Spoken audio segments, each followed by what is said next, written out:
Assalamualaikum. Salam. Wis. Bang. Siap. Sehat. Alhamdulillah sehat Bang. Izin waktunya nih Bang. Kita Boleh. acara mobiliar dari TV7net. Mungkin sekitar 20 menitan lah. Siap. Waktunya. Dan ini kita memang tanpa ada potongan nih Bang. Kita secara live aja ya Bang ya. Oke. Bagus. Siap. Gimana? Oke pemirsa, saya di sini menjumpai Kang Mumu. Kang Mumu ini adalah seorang yang sangat berpengaruh juga nih di Kota Tangerang ya, khususnya untuk di Kecamatan Pinang. Beliau ini banyak aktivitasnya. Nah, sedikit kita ngobrol-ngobrol bersama Kang Mumu dengan acara Ngupiliar. Arti Ngupiliar ini kita ya sounding di mana tempat, ya kita ngobrol-ngobrol bareng aja. Gini Kang Mumu, selamat siang Kang Mumu. Mohon izin nih. Kang Mumu ini di Pinang ini bergerak di bidang apa aja nih Bang? Dan ada kegiatan apa aja nih untuk di bulan-bulan ini yang lagi padat Bang? Iya. Jadi alhamdulillah kecamatan ini ada beberapa kegiatan sosial atau organisasi sosial yang sedikit ada saya pegang, baik itu tentang Karang Taruna, baik itu tentang pegiat sosial, TKP khususnya Tangerang Kita Peduli, baik itu saya di PMI juga. Ya lumayan kegiatan yang ada saya jalankan sekarang ini lumayan sibuk juga. Tapi berpengaruh nggak Bang, ini kan lagi adanya PPKM nih, kira-kira menurut Abang ada sih sangat pengaruh. Dampak dari pandemi yang belum berakhir ini, yang walaupun levelnya sudah turun, sudah level 3 atau 2 di PPKM ini, tapi dampak terutama dampak perekonomian bagi masyarakat, ya saya juga kena terdampak. Begitu kan. Apa aja itu dampak dari itu tuh? Kira-kira. Ya terutama kalau bahasa orang kampung mau bicaranya dapur. Dapur bisa berkurang, makanya saya punya inisiatif. Dari dampak itu saya juga akhirnya timbul usaha UMKM. Ya karena kalau kita menunggu aja tuh kayaknya sulit untuk datang. Bagaimana caranya kita menjemput bola biar bisa tercover, kehidupan tetap berjalan, dan bagaimana caranya juga saya bisa ngajak orang lain untuk berkecimpung di situ untuk mengantisipasi dampak dari ini semua. Berarti sejauh ini Kang Mumu sudah menciptakan beberapa lapangan kerja juga ya di Insya Allah. masa pandemi ini ya. Apa aja sih Bang contohnya tuh? Dari masa pandemi itu udah beberapa kali saya coba, termasuk bertani, ketahanan pangan terus saya pernah coba. Saya pernah bertani jahe, walaupun hasilnya belum maksimal, tapi adalah saya juga waktu di bulan suci Ramadan kemarin saya juga sempat ikut tani timun suri, walaupun sesaat bisa menutupi kebutuhan sehari-hari baik buat saya maupun buat orang lain. Dan sekarang saya lagi mengerjakan suatu kreativitas anak-anak, yaitu yang menggunakan bahan yang sudah dianggap tidak pakai, sampah, tapi sampah tong, drum, saya jadikan alat kursi atau bangku. Alhamdulillah walaupun kita baru mencoba, tapi sudah ada yang berminat dan sudah mulai dikerjakan, sudah ada yang berpesan, dan itu mengajak orang lain. Artinya tidak hanya saya yang bisa nantinya hasil dari ini menutupi kebutuhan, itu ada orang lain juga yang saya ajak. Wah, luar biasa ini. Ini suatu hal kreatif nih yang perlu dicontoh ini. Terutama mungkin buat kita yang masih muda-muda menciptakan suatu inovasi, yang mana inovasi itu merekrut beberapa tenaga kerja untuk masyarakat atau untuk teman-teman sendiri lah, kurang lebih kayak gitu ya. Ya insya Allah. Insya Mohon doanya aja dan dukungannya. Ini sambil minum Kang, minum. Iya, siap. Sambil minum dulu. Oke. Ayo Kang, minum dulu. Oke, siap.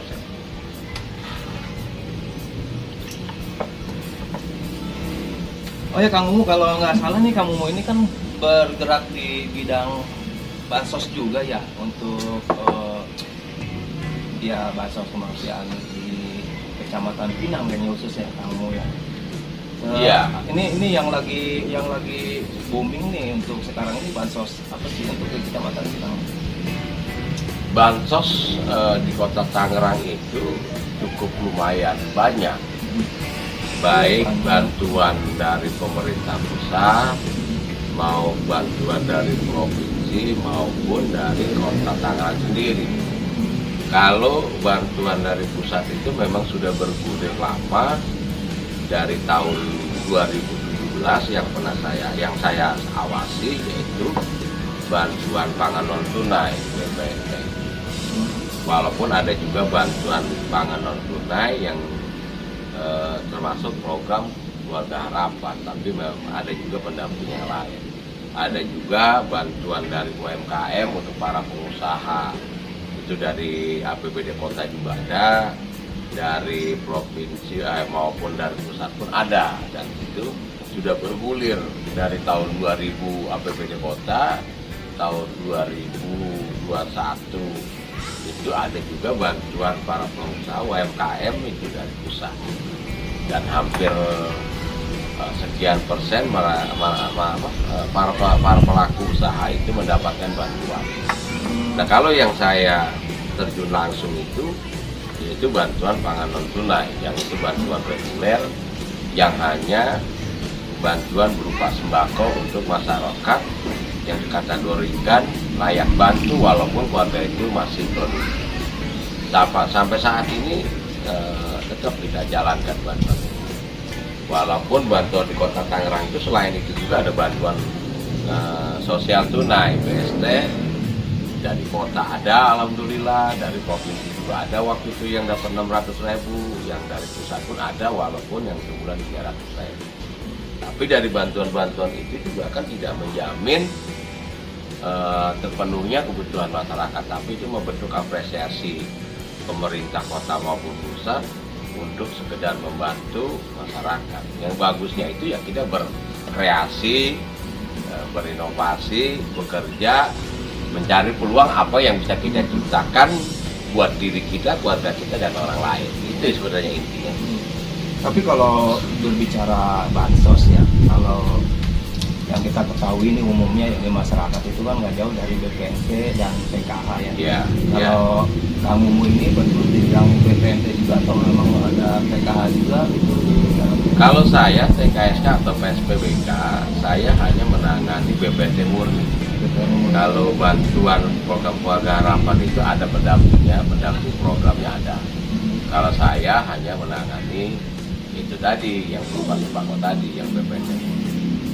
Nah ini bicara BPNT murni, apa ada perbedaan antara BPNT murni apa BPNT biasa gitu? Ya. Mungkin bisa dijelaskan dulu. Prinsipnya begini, penerima program keluarga harapan sudah pasti penerima BPNT, tapi penerima BPNT tidak juga penerima PKH, karena penerima PKH selain mendapatkan sembako dari BPNT, mereka juga mendapatkan beberapa item yang bisa dicairkan uang. Contohnya anak-anak yang masih sekolah, ibu hamil, atau juga mungkin sudah ditambahkan kembali lansia, itu adanya di program keluarga harapan, walaupun BPNT-nya ada. Kalau yang saya tangani, saya awasi ya BPNT murni yang tidak bisa dibuangkan. Oh gitu, yang pangan itu ya? Iya. Yang sembakonya ya.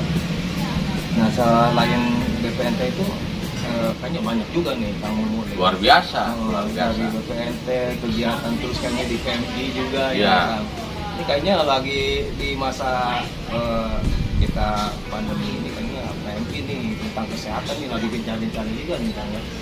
Ya sangat luar biasa di masa pancaroba pandemi, selain kita menghalau virus di mana vaksinasi terus digiatkan, diramaikan, masyarakat harus vaksin untuk memenuhi kekebalan tubuhnya, untuk memenuhi imunnya agar tidak terjangkit itu.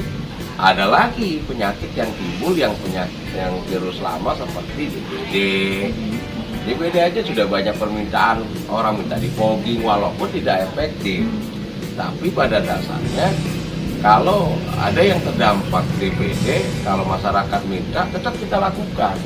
Intinya apa? Memberikan sugesti kepada mereka seolah-olah kalau udah di fogging itu nyaman. Gitu. Tapi kita tetap edukasi kesehatan, jaga kebersihannya tetap.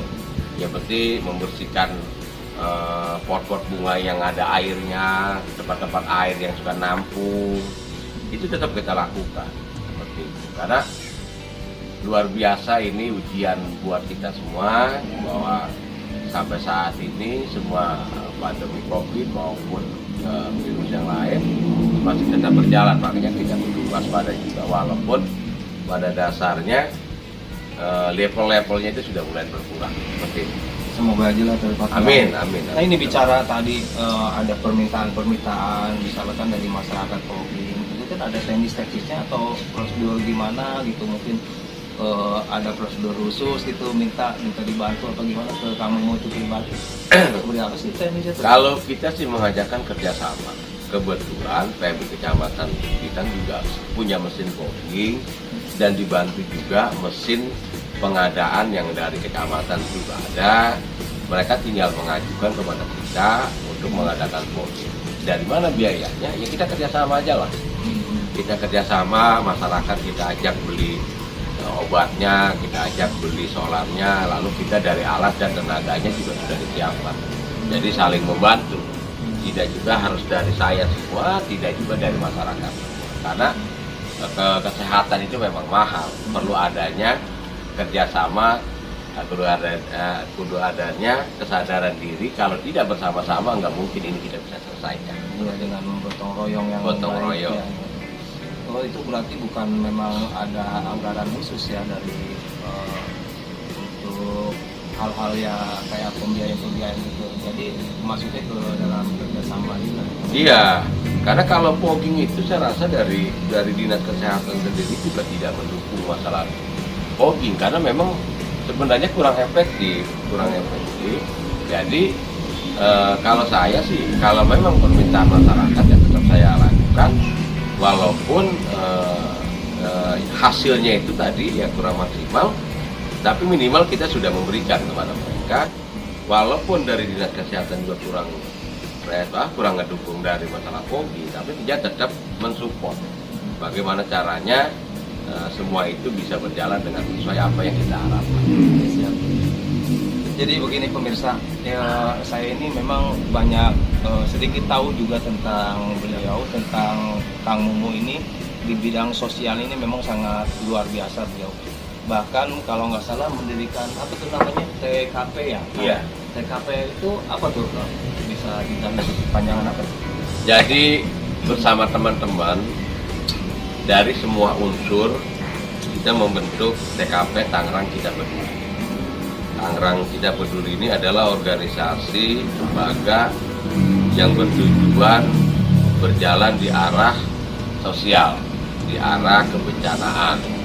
Artinya organisasi atau lembaga yang bukan bertentangan dengan pemerintah, bukan, tapi ingin jadi partner pemerintah di bidang itu. Dan sudah beberapa yang kita lakukan kegiatan itu, baik bantuan anak yatim yang tidak sekolah, bantuan orang-orang yang belum bisa menebus jasa, atau bencana-bencana alam lah kayak banjir, tsunami, baik yang ada di kota Tangerang maupun yang ada di luar kota Tangerang seperti Pandeglang, Lebak pernah kita datang seperti itu. Dan itu disupport oleh teman-teman dari semua partnernya, baik itu teman-teman media, baik itu teman-teman LSM maupun para tokoh-tokoh masyarakat, tokoh remaja, pemuda gabung di situ untuk satu persepsi yang kepedulian yang sama seperti itu. Berarti lebih peduli ya, itu yang namanya TKP ya. Ya. Kita peduli artinya. Kita peduli. Jadi untuk siapa aja yang merasa peduli, ayo nggak apa-apa mungkin. Gabung silakan, bangga. Jadi juga kemarin ada salah satu teman dari pelaku seni pelaku seni jalanan kemarin datang ke silaturahmi. Dia menyampaikan keluh kesahnya selama kembali seperti tadi masa pandemi sangat berdampak sekali bagi perekonomian mereka, di mana biasanya mereka biasa manggung di kafe-kafe atau orang manggil yang lumayan buat kehidupan dia selama ini kan sedikit tertutup. Akhirnya mereka pun ada keluhan, bisa nggak ada solusi selama pandemi ini buat kami para musisi jalanan untuk minimal bisa menyambung hidup dirinya. Ya bahasa saya sih, ya mudah-mudahan perhatian dari pemerintah ada. Kalaupun mereka dilarang, bukan dilarang ya, ada katan untuk tampil, berilah mereka solusi penempatan. Udah kamu boleh di sini dengan waktu sekian, gitu. Artinya walaupun tidak maksimal ada perjalanan untuk menyambung hidup mereka, gitu. Dan mereka berharap pemerintah kita ini setempat lebih menggiatkan lagi kepedulian pemerintah kepada mereka. Kepedulian sudah ada, tapi menurut mereka itu masih sedikit kurang masih terhambat lah, tidak sesuai yang benar-benar mereka harapkan. Itu khususnya untuk para penggiat seni itu ya? Iya, ya anak musik jalanan lah kan gitu. Mungkin mereka anggapnya di sini kan Mumu seorang Kang Mumu ini kepeduliannya luar biasa, makanya mereka datang ke sini minta mohon bantuan juga ya, gimana caranya menyampaikan.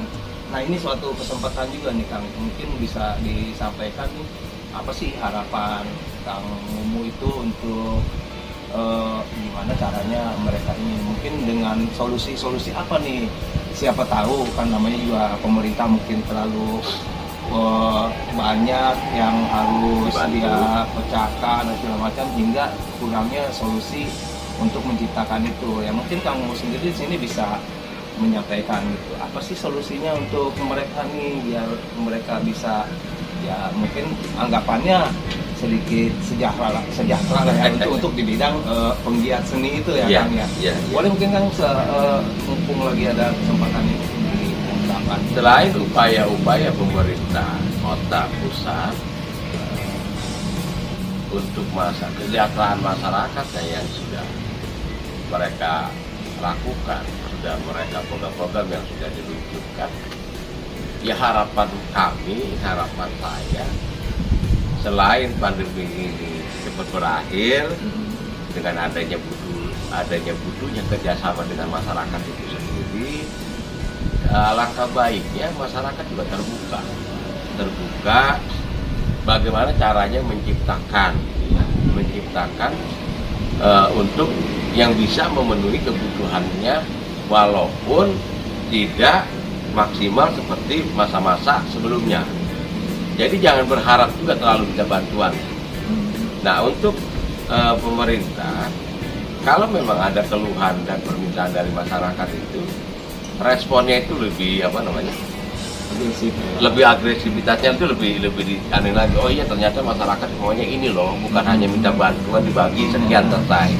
Ternyata gue pengennya begini gitu loh maksudnya. Jadi responnya itu lebih gitu, karena tanpa ada, walaupun kita jujur menyampaikan, kalau memang responnya juga kurang sedikit kurang terbuka ya belum connect-nya juga belum terlalu nyambung seperti itu.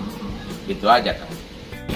Cuman memang saya lagi berpikir keras bagaimana masyarakat itu tidak terlalu cengeng. Artinya apa saya contohkan, dari semua kegiatan yang bisa menutupi kita kehidupan sehari-hari itu, sampai hal yang kotor aja pernah saya lakukan. Contohnya apa? Saya pernah ternak kambing juga, lumayan hasilnya, walaupun nggak gede ya lumayan lah.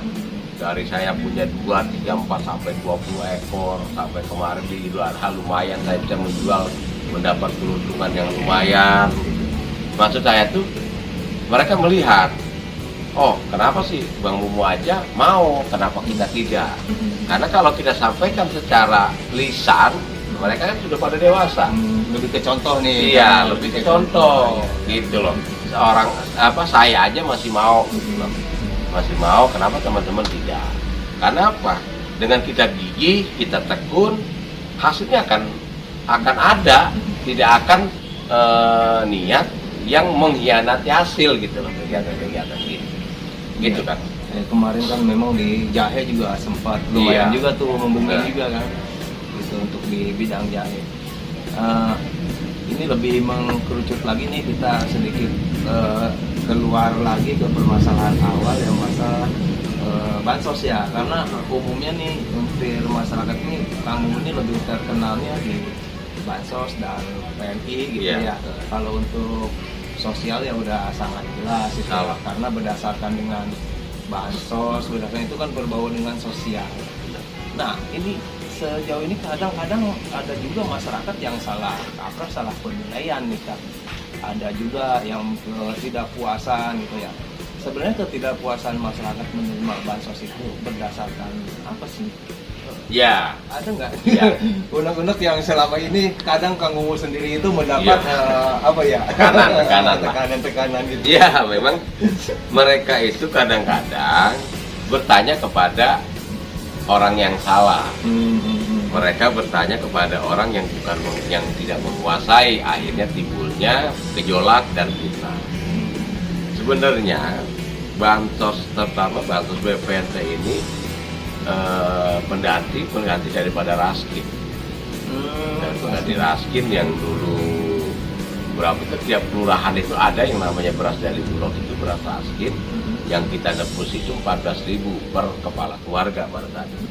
Dirubahlah dengan kebijakan baru menjadi bantuan pangan non tunai yang berdasarkan datanya itu awalnya data Raskin, data PPLS tahun 2011. Nah dasarnya itulah. Beda nama aja berarti ya? Beda nama. Nah terus dirapikan kembali pada tahun 2015 itu hasil pendataan pertemuan tingkat RW, pertemuan tingkat kelurahan pada tahun 2015 itu melalui program BPS pada saat itu. Makanya di saat bergulirnya bantuan pangan non tunai di tahun 2017 di akhir tahun, itu data-datanya masih ada perpaduan. Ada data perpaduan PPLS dan ada data perpaduan dari BPS tahun 2015. Nah, mulai dari situ kan ketahuan tuh mana yang dapat lagi dan mana yang tidak. Karena apa? Karena dianggapnya satu, mungkin dia sudah layak. Kedua, karena memang tidak sinkronnya data. Artinya data pribadi kita dengan data yang ada dikeluarkan oleh pemerintah pusat itu tidak cocok. Makanya sekarang itu disebutlah ada sipadanan data. Gitu. Dulu kan sebelum ada elektrik itu data kan masih manual tuh. Setelah ada manual, setelah ada manual lalu kita lari ke elektrik, itu kan banyak nik yang tidak nyambung. Banyak nik yang tidak nyambung, tidak connect, akhirnya gugurlah bantuan itu. Atau ada juga alamat sama, nik sama tapi namanya kurang. Misalnya nama Irfan Sujana, ternyata Irfan doang. Di KTP alamat semua komplit, itu pun bisa tercoret kalau tidak kita verifikasi ulang.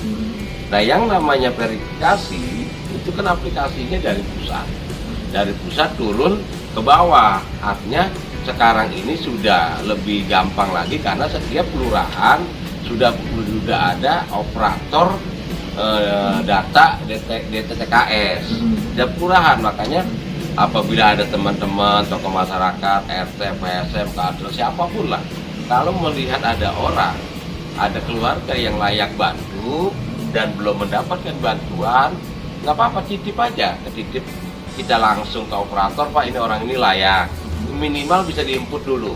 Setelah diinput nanti kita uji kelayakan, benar nggak layak atau tidak. Dan kenapa juga banyak orang yang sudah dapat tapi dihentikan karena memang dikatakan itu sudah layak, dan selain dari kata yang tidak sepadan tadi. Makanya bicara bansos mah kalau bertanya kepada orang yang salah bisa rawan akibatnya. Gitu. Sekarang mau bisa kok bertanya, bisa tanya dulu ke kelurahan, misalkan kalau ada ketua RT, ketua RW yang bisa ngejawab, alhamdulillah. Atau kalau nggak bisa, nggak apa-apa, melalui PSM. Atau kalau belum saja bisa cek kelurahan, bisa aja. bisa atau ke saya atau ke dinas sosial, karena pencerahan itu memang agak sulit penerangannya, tapi minimal kita sudah menginfokan ini loh yang layak dapat, ini loh yang kenapa sekarang udah dikatakan sudah tidak dapat, artinya ada penjabaran. Nah ini Kang, tadi kan ada sedikit bahasa dengan berpatokan data ya. Ada yang satu nama dengan nama yang sama gitu. Itu apa memang tidak ada patokan data yang akurat, mungkin di umur atau di apa gitu? Karena kalau memang kita bicara dengan nama ya kan ya seperti itu. Banyak juga sih yang misalnya kabar-kabarnya gitu kan, masyarakat ada juga yang saya tahun kemarin sering dapet, sekarang tidak, ya. Nah itu, nah ini kan yang perlu benar-benar dijelaskan juga ke masyarakat alasan yang benar kata saya tadi. Sekarang itu sudah kembali ke si badan data, artinya pengkonekan data ke Mensos dengan Kemendagri. Turun ke bawah itu maksudnya ke Disukcapil. Seperti saya nih, KTP saya misalkan sudah elektrik dari tahun 2017. Tapi nggak salah juga, di saat saya dapat bantuan saya sekarang sudah tidak ada. Kita cek aja dulu ke kecamatan. Kita tanya ke kecamatan, kenapa? Ada kendala nggak di KTP saya? Itu. Kalau memang KTP kita sudah tidak online, kita online-nya kembali. Kalau KTP kita masih online, berarti ada yang lain. Misalkan apa, nama, alamat. Karena sekarang itu lebih rapi. Jadi kalau dia online kembali akan timbul lagi tuh. Ya, setelah kalau memang kita udah online, nah di saat nanti kementerian membuka kembali link verifikasi, masukin lagi. Itu bahwa nama ini nanti ada keterangan bahwa nama ini masih layak dan si badan datanya masuk. Artinya ada tahapan ya pembukaan link itu ya, tidak bisa begitu mengajukan langsung di ACC gitu. Tidak. Kalau mungkin kalau Kang Ipan yang punya duit mah bisa, orang itu datang, Kang bantuin saya, langsung hari itu dikasih, bisa. Tapi kan kalau bicara anggaran, bicara program tidak seperti itu.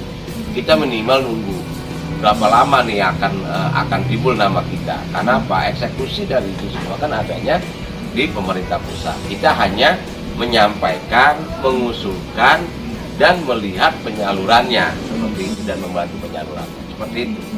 Tapi kalau BPNT ini memang berkaitannya langsung ke pusat ya? Langsung ke pusat ya, organisasinya. Makanya kalau ada teman-teman yang punya link akses langsung ke sana, kita lebih nyaman. Mungkin dia bisa datang ke sana, menanyakan.